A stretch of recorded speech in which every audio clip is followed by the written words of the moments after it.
नमस्कार। खबर उत्तराखंड में आप सभी का स्वागत है। मैं हूं आपके साथ सृष्टि शुक्ला। रुक कर लेते हैं खबरों का। उत्तराखंड में आगामी 16 जुलाई से प्रदेश भर में हरेला पर्व मनाया जाएगा, जिसको लेकर के वन मंत्री सुबोध उनियाल ने विभाग के सभी अधिकारियों की बैठक ली, जिसमें सभी जिले के डीएफओ वीडियो कॉन्फ्रेंसिंग के जरिए जुड़े।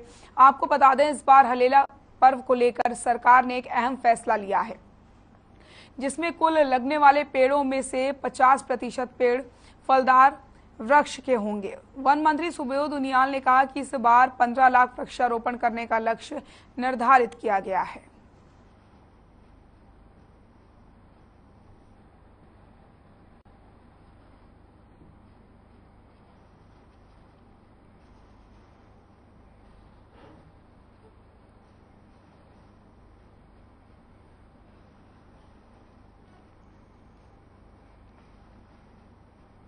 कोटद्वार में मेहरबान सिंह की संदिग्ध परिस्थितियों में हुई मौत को लेकर के उसके भाई बबली ने कई सवाल उठाए। मेहरबान सिंह उर्फ मेहरू की हत्या की आशंका जताई और शव के पोस्टमार्टम रिपोर्ट की जांच की मांग की। आपको बता दें कि मेहरू एक हत्याकांड में 17 साल से ज्यादा की सजा काटकर 3 महीने पहले जेल से रिहा हुआ था, लेकिन 3 महीने बाद उसकी संदिग्ध परिस्थितियों में घर में मौत हो गई, जिसने कई सारे सवाल खड़े कर दिए। वहीं मेहरबान सिंह की संदिग्ध मौत को लेकर के पुलिस महकमे में भी हड़कंप मचा हुआ है और पुलिस मामले की छानबीन में जुटी हुई है।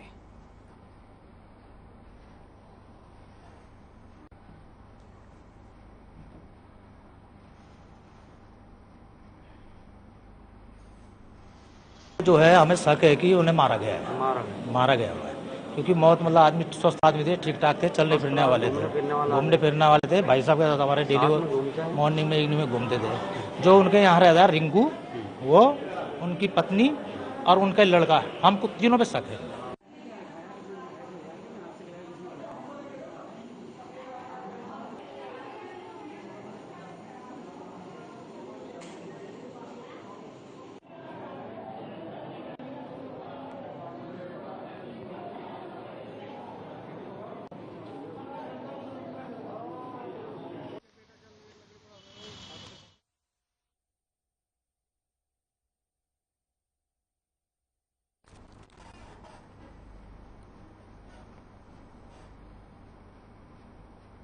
रामनगर में सोमवार की दोपहर एक निजी स्कूल की बस के अचानक ब्रेक फेल हो जाते हैं। वहीं आसपास के इलाके में हड़कंप मच जाता है और मौके पर मौजूद लोगों ने बस को रोकने के लिए बस के नीचे पत्थर और ईंटें फेंकनी शुरू कर दी, तब जाकर बस रुक पाई। हालांकि बस में सवार किसी भी बच्चे को चोट नहीं आई है और एक बड़ा हादसा होने से टल गया। आपको बता दें कि रामनगर और आसपास के कुछ निजी स्कूलों में बच्चों को स्कूल ले जाने वाली बसों की हालत खस्ता हाल हो चुकी है। हालांकि स्कूल प्रबंधन की ओर से मन मुताबिक ट्रांसपोर्ट चार्ज भी लिया जाता है, इसके बावजूद भी बच्चे स्कूल की बसों में असुरक्षित हैं। वहीं ARTO संदीप वर्मा ने बताया कि सूचना मिलने पर मौके पर उन्होंने विभाग की टीम को जांच के लिए भेजा है। उन्होंने बताया कि इस संबंध में जांच की जा रही है। अगर स्कूल प्रबंधन की कोई भी लापरवाही सामने आई तो उसके खिलाफ नियमानुसार कार्रवाई की जाएगी।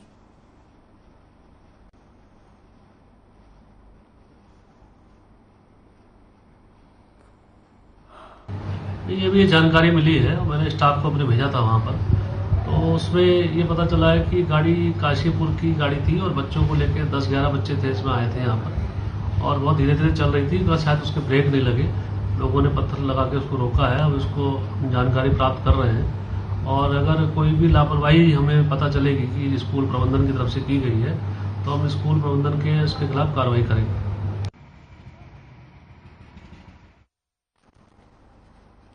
उत्तराखंड में अगले 4 दिन तक भारी बारिश की संभावना जताई गई है। मौसम विभाग की ओर से राज्य के देहरादून, नैनीताल, बागेश्वर, चंपावत जिले में बारिश होगी और गढ़वाल मंडल के देहरादून, टिहरी, पौड़ी, चमोली, रुद्रप्रयाग में भी भारी बारिश की संभावना जताई गई है।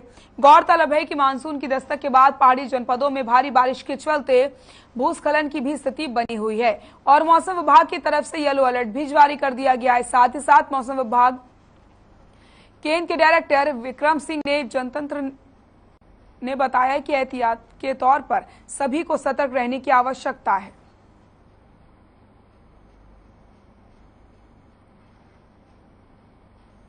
और जुलाई में जो एक्टिविटी अभी तक भी मिली है तो ठीक मिली है। करीब करीब मानसून जो 1-2 तारीख की बात करें तो उसमें एक्टिव रहा है, और 3-4 में तो अगर बात कर लें तो थोड़ा जो है नॉर्मल के आसपास ही रही एक्टिविटी। अभी पास 24 आवर्स जो है वो नॉर्मल ही है, और 2 में भी जो नॉर्मल के आसपास ही आया था। लेकिन हाँ, जैसे आपका 29 था, 30 या 1 तारीख था, तो इसमें एक्टिव था।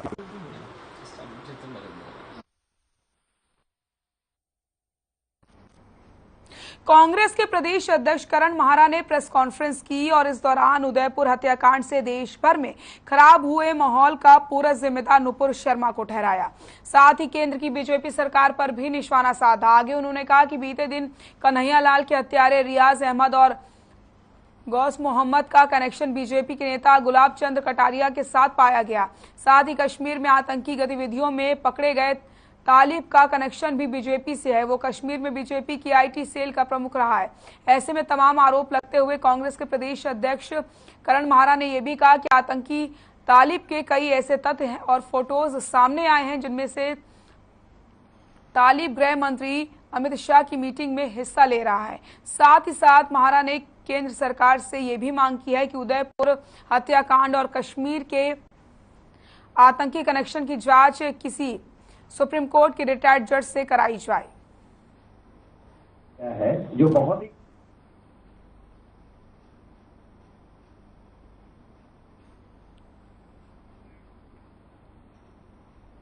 जो हो रही हैं उसके होने से पहले अगर ये जीवो लागू हो जाए और ये अपना रूप ले ले तो निश्चित ही उत्तराखंड को कुछ फायदा होगा, हमारे स्पोर्ट्स वालों को भी और राज्य आंदोलनकारों को भी। ये उससे पोलराइजेशन हुआ ऐसा माना जाता है।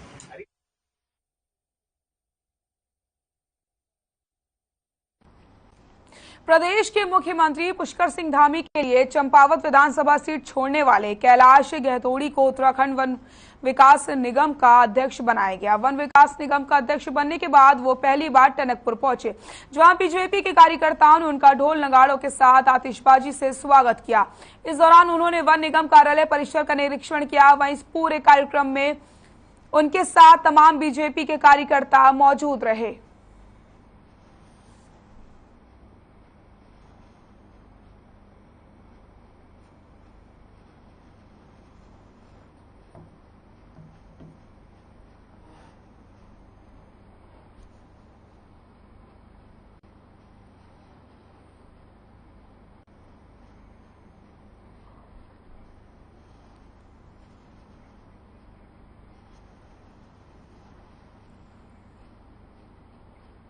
खबर काशीपुर से, जहां पूर्व विधायक हरभजन सिंह चीमा ने अपने कारपेट ऑफिस में प्रेस कॉन्फ्रेंस का आयोजन किया। इस दौरान चीमा ने बताया कि बीते विधानसभा चुनाव में बीजेपी के जो बागी कार्यकर्ता और पदाधिकारी थे, आज उनको प्रदेश के वरिष्ठ नेता मंच पर स्थान दे रहे हैं, जो सरकार पार्टी के हित में नहीं है। उन्होंने कहा कि काशीपुर की जनता ने ही उनको सिरे से नकार दिया था और पार्टी कार्यकर्ताओं ने भी उनका जमकर विरोध किया था, लेकिन आज उनको मंच पर स्थान देकर उनका सम्मान किया जा रहा है। इसी के साथ चीमा ने कहा कि काशीपुर के खड़गपुर, देवपुरा और ढकिया गुलाबों में लगने वाले बाजार में जो ठेकेदारों से उगाई की जा रही है उसको निगम स्वयं करे।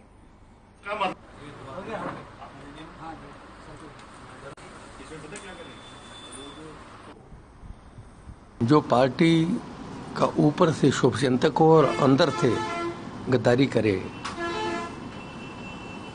उसको पार्टी का शुभचिंतक नहीं मानना चाहिए और स्टेज के ऊपर स्थान नहीं देना चाहिए। विधायक एक सवाल था इसी पे, अगर निगम आम आदमी पार्टी के नेता ज्योति सिंह बिष्ट ने एक प्रदेश कार्यालय में रायपुर विधानसभा के सैकड़ों युवाओं को पार्टी की सदस्यता दिलवाई। इस दौरान ज्योति सिंह बिष्ट ने मीडिया से बातचीत करते हुए कहा कि बीते दिनों गुजरात में अरविंद केजरीवाल के नेतृत्व में 66,000 लोगों ने एक साथ आम आदमी पार्टी का दामन थामा और अरविंद केजरीवाल के नेतृत्व में आम आदमी पार्टी हर राज्य में राष्ट्रीय पार्टी का आकार लेती जा रही है। साथ ही उन्होंने कहा कि ये सिलसिला लगातार चलता रहेगा और हमें उम्मीद है कि आने वाले 6 महीनों में आम आदमी पार्टी और मजबूत हो जाएगी।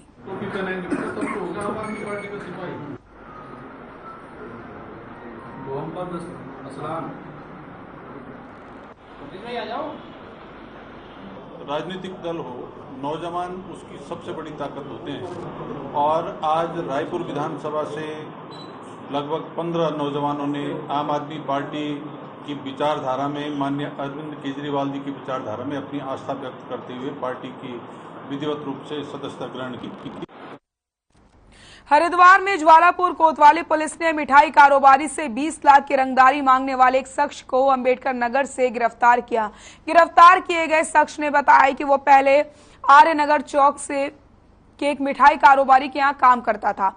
उसके बाद वहां से हटकर अपना व्यापार कर रहा था, लेकिन व्यापार में लगातार हो रहे नुकसान से मानसिक रूप से परेशान था, जिसके चलते उसने अपने पूर्व मालिक को ही फोन करके रंगदारी की धमकी दे दी।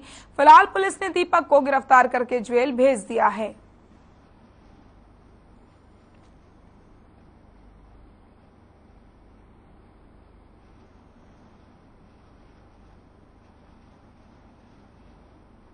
नंबर का कैफ निकाला गया, वहां से हमें कुछ डिटेल्स प्राप्त हुई। उसके तहत तक जाते हुए हमें एक आदमी का नाम प्रकाश में आया, उसको उठाया गया, उससे पूछताछ की गई तो उसके द्वारा कबूला गया कि वो पहले गोयल स्वीट्स के यहाँ रिसेप्शनिस्ट कम कैशियर का काम किया करता था। मार्च में ही उसके द्वारा वहां से छोड़ा गया और अपना खुद का रेस्टोरेंट। श्रीनगर में एक युवती ने जीवीके ज्वल विद्युत परियोजना की अलकनंदा नदी में छलांग लगा दी। वहीं सूचना पर पहुंची ज्वल पुलिस के जवानों युवतियों को रेस्क्यू करने में सुरक्षित बाहर निकाल लिया। युवती अल्मोड़ा की रहने वाली बताई जा रही। युवती ने गढ़वाल विश्वविद्यालय से एमएससी और बीएससी की पढ़ाई की, जिसकी डिग्री निकलने के बाद श्रीनगर गढ़वाल पहुंची। पुलिस ने बताया कि युवती का किसी लड़के के साथ प्रेम प्रसंग चल रहा है और किसी बात को लेकर के दोनों में झगड़ा हो गया था, जिसकी वजह से वो नाराज होकर नदी में कूद गई थी। फिलहाल युवती को रेस्क्यू करके इलाज के लिए अस्पताल में भर्ती करवाया गया।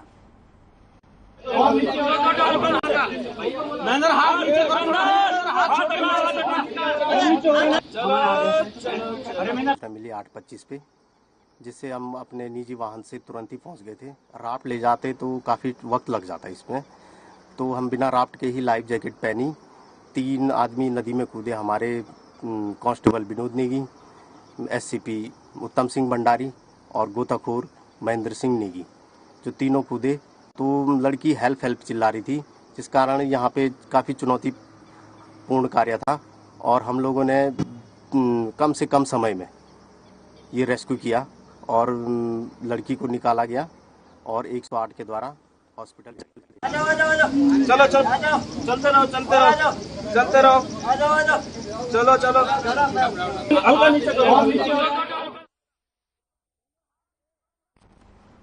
खबर रुद्रपुर से है, जहां बीते दिनों बीमारी के चलते एसटीएफ के जांबाज सिपाही प्रमोद रौतेला का निधन हो गया, जिसकी श्रद्धांजलि के लिए सिटकुल चौक पर रक्तदान शिविर और लंगर का आयोजन किया गया। इस दौरान गढ़वाल डीआईजी और सैकड़ों पुलिसकर्मियों ने स्वर्गीय प्रमोद रौतेला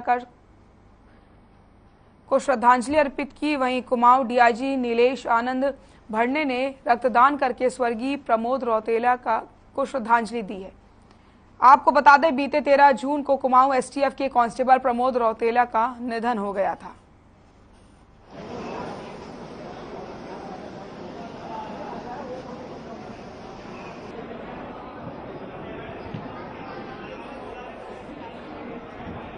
आप सबको पता है कि प्रमोद रौतेला पुलिस कर्मचारी थे, उससे ज़्यादा जो है लोकप्रिय एक इंसान थे, सबके भाई के नाते थे। चाहे सिडकुल के सभी कारीगर हो, ओनर्स हो, मैन पावर मैनेजर्स हो, पत्रकार हो या पुलिस हो, सबको एक बड़ा भाई के रूप में था।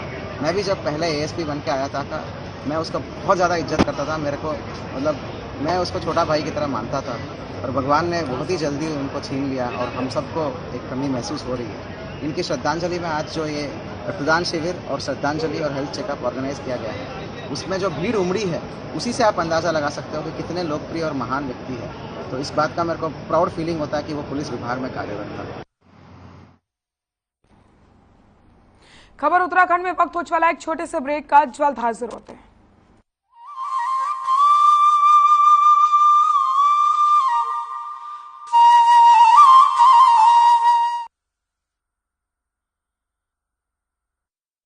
बना पेट सफा आयुर्वेदिक चूर्ण आज ही ले आए। पेट सफा पहली रात से ही असर दिखाता है और इसकी आदत भी नहीं पड़ती। पेट सफा हर रोग दफा।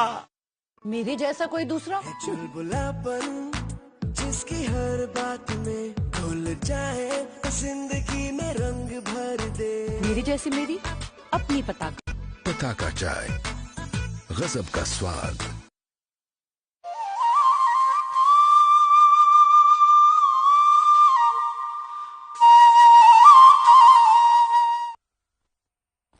ब्रेक के बाद एक बार फिर से आप सभी का स्वागत है। रामनगर में स्वर्गीय रामदत्त जोशी राजकीय संयुक्त अस्पताल स्वास्थ्य सुविधाओं को लेकर चर्चाओं में है। लोगों का आरोप है कि इस अस्पताल में स्वास्थ्य सुविधाओं को लेकर के जनता के स्वास्थ्य के साथ खिलवाड़ किया जा रहा है, लेकिन सरकार और स्थानीय जनप्रतिनिधि पूरी तरीके से खामोश हैं, जिसके चलते लोगों ने अस्पताल के बाहर नारेबाजी और प्रदर्शन करते हुए अस्पताल प्रबंधन पर कई गंभीर आरोप लगाए। वहीं एक गर्भवती महिला को डिलीवरी कराने लाए लोगों ने बताया कि अस्पताल में तैनात नर्सों के जरिए गर्भवती महिला के छोटे ऑपरेशन के नाम पर एक कट लगाया गया था, जिसके बाद गर्भवती महिला के बच्चे की डिलीवरी से पहले ही मौत हो गई। वहीं महिला के परिजनों ने पुलिस को तहरीर देते हुए दोषी डॉक्टरों पर कार्रवाई करने की गुहार लगाई है। साथ ही लोगों ने सरकार से इस अस्पताल को पीपीपी मोड से हटा करके कहीं और चलाने की मांग करी है।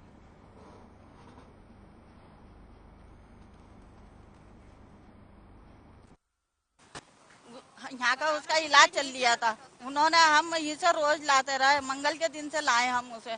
जब मंगल के दिन से लाए तो वह हमें ये तसल्ली देती रही कि मतलब डिलीवरी हो जाएगी, ऑपरेशन नहीं होगा, और आप है ना अच्छा करा टाइम से पहले ले आई, और फिर केस बिगड़ जाता है तो हम लोगों को सबको कहा जाता है। लेकिन उसके बाद में भी हम इनके भरोसे पे रहे कि 10 मिनट में इन्होंने कुछ कर नहीं पाएंगे ये लोग। और इन्होंने उसे बुलाया लड़के को, डॉक्टर को, डॉक्टर है, और वो उसके सीने पे बैठ के उनने लाते घूसे बुरी तरीके से हमारी बहू के मारे हैं, और बहू हमारी पसीने में नहा गई, मुंह सुरख हो गया, और मतलब नहीं कह पा रही। सुबह 9 बजे एडमिट किया गया, नॉर्मल डिलीवरी कहते कहते इन्होंने शाम के 6 बजा दिए गए। शाम को 6 बजे इस परिस्थितियां आ गई हैं कि कोई देखने को तैयार नहीं था।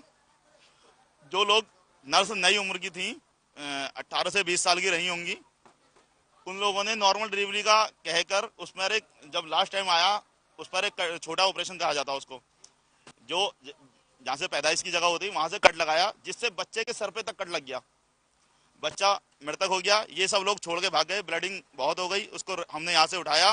खुद उठाने के बाद किसी ने उठाने के लिए तैयार नहीं था। जो लोग उसका इकरा का पति शारिक, मोहम्मद शारिक, और एक आशा वर्कर थी वो, और एक और था उसके साथ जो परिवार का सदस्य था, उसको लेकर काशी लेके एम्बुलेंस से।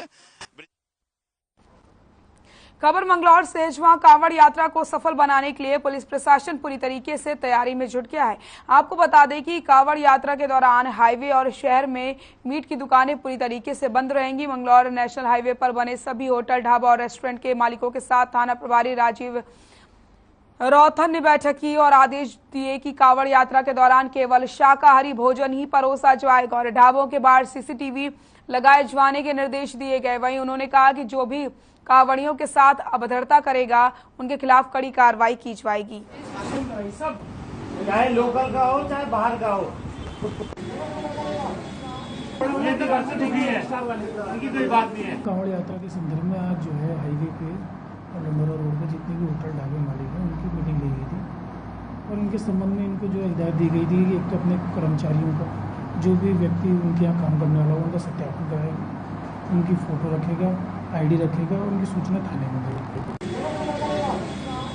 ये तो घर से दुखी है, उनकी कोई बात नहीं है। मोबाइल नंबर आईडी साथ में लगाना, इसके आधार कार्ड, दो कागज है, दोनों कागज क्या क्या आती है बता। हरिद्वार में 14 जुलाई से कांवड़ मेले का आयोजन होने जा रहा है। इस कांवड़ मेले को लेकर के प्रशासन की तरफ से हर पुख्ता तैयारी की जा रही है। जिलाधिकारी विनय शंकर पांडे ने हरिद्वार के सभी विभागों के अधिकारियों से पहले ही बैठक ले ली है। कांवड़ मेले के दौरान लगने वाली खाने पीने की चीजों की अस्थायी दुकानों का रजिस्ट्रेशन करवाना अब अनिवार्य हो गया है। खाद्य सुरक्षा अधिकारी राजेंद्र पाल ने बताया कि मेले में लगाई जाने वाली खाने पीने की दुकानों का ऑनलाइन रजिस्ट्रेशन होना है और खाद्य सुरक्षा विभाग से लाइसेंस लेना अनिवार्य है। साथ ही उन्होंने कहा कि टीम बनाई गई है जो समय समय पर दुकानों पर जाएगी और खाद्य वस्तुओं की गुणवत्ता की जांच करेगी।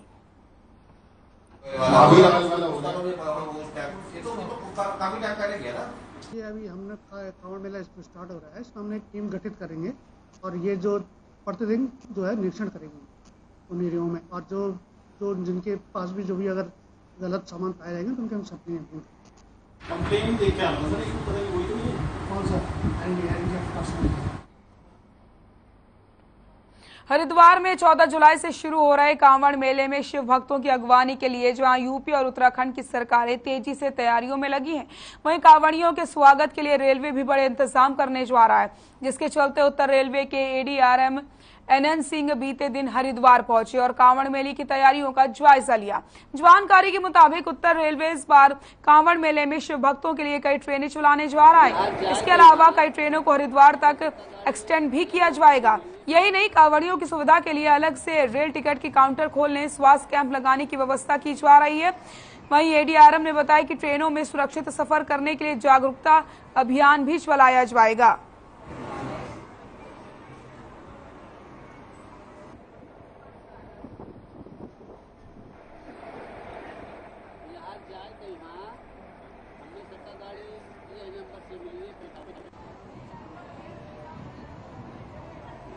देखिए 2 साल जो कोरोना के चलते कांवड़ मेला पर प्रतिबंध था, उसके बाद ज़्यादा पैसेंजर आने की संभावना है। उसको ध्यान में रखते हुए हम लोगों ने राज्य सरकार के साथ कोऑर्डिनेशन मीटिंग 6 तारीख को रखा हुआ है और डीजीपी उत्तराखंड की एक चिट्ठी के आधार पे ये बताया गया है कि 3 करोड़ 90 लाख लोग पिछली बार 2019 में आए थे, उसमें 20 से 30% बढ़ोतरी की संभावना है। उसी को ध्यान में रख करके रेलवे अपनी पूरी तैयारी। हरेला पर्व अभियान के अंतर्गत 6 जुलाई से प्रदेश में वृक्षारोपण कार्यक्रम आयोजित होगा। ये आयोजन हरेला पर्व कार्यक्रम के प्रदेश संयोजक अरविंद पांडे की ओर से कराया जा रहा है, जो गदरपुर से बीजेपी के विधायक हैं। उन्होंने कहा कि प्रकृति के संरक्षण और संवर्धन के लिए ये कदम जरूरी है। ये कार्यक्रम 16 जुलाई को हरेला पर्व के दिन तक चलेगा। रविवार को भाजपा कार्यालय में उन्होंने पत्रकारों से बातचीत की, जहां उन्होंने बताया कि भाजपा के सभी कार्यकर्ता पूरे प्रदेश भर में पौधारोपण करेंगे। इस अवसर पर कार्यकारी जिलाध्यक्ष विवेक सक्सेना, विधायक शिव अरोड़ा और योगेश शर्मा भी मौजूद रहे।